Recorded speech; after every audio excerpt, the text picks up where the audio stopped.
한일중 정상회의를 연 삼국 정상이 기자회견을 열고 공동 선언을 발표했습니다.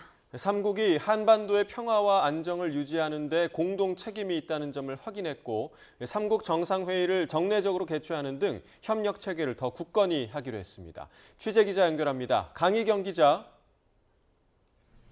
네, 용산 대통령실입니다. 네, 먼저 정상회의에서 북핵 문제 등 안보 이슈에 대해서 삼국 정상이 어떤 합의를 이뤘는지 전해주시죠.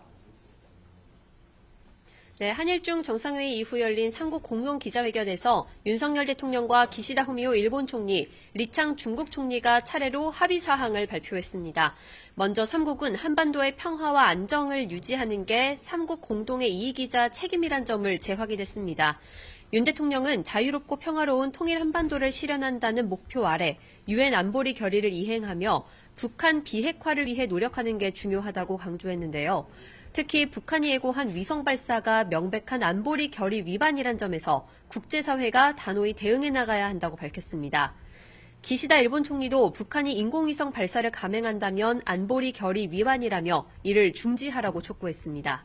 중국 리창 총리는 중국이 한반도 문제의 정치적인 해결을 추진하고 있다며 관련 측, 즉 우리나라와 북한 등이 사태가 악화하고 복잡해지는 것을 예방해야 한다고 생각한다고 말했습니다. 네, 삼국이 또 어떤 분야에서 협력을 강화하기로 했습니까?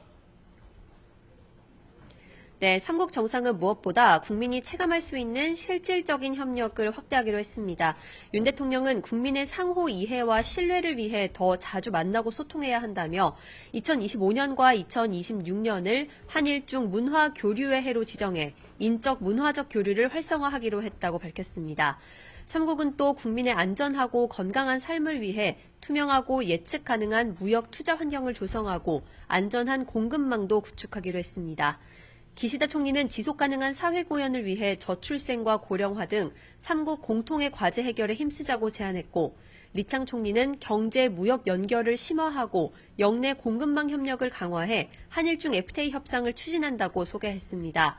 삼국은 특히 이런 각종 협력 사업을 안정적으로 추진하기 위해 삼국 정상회의를 정례적으로 개최하기로 하고 다음 의장국은 일본이 맡는 데에 합의했는데요.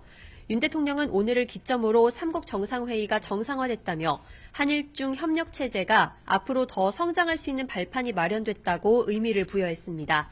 지금까지 용산 대통령실에서 YTN 강희경입니다.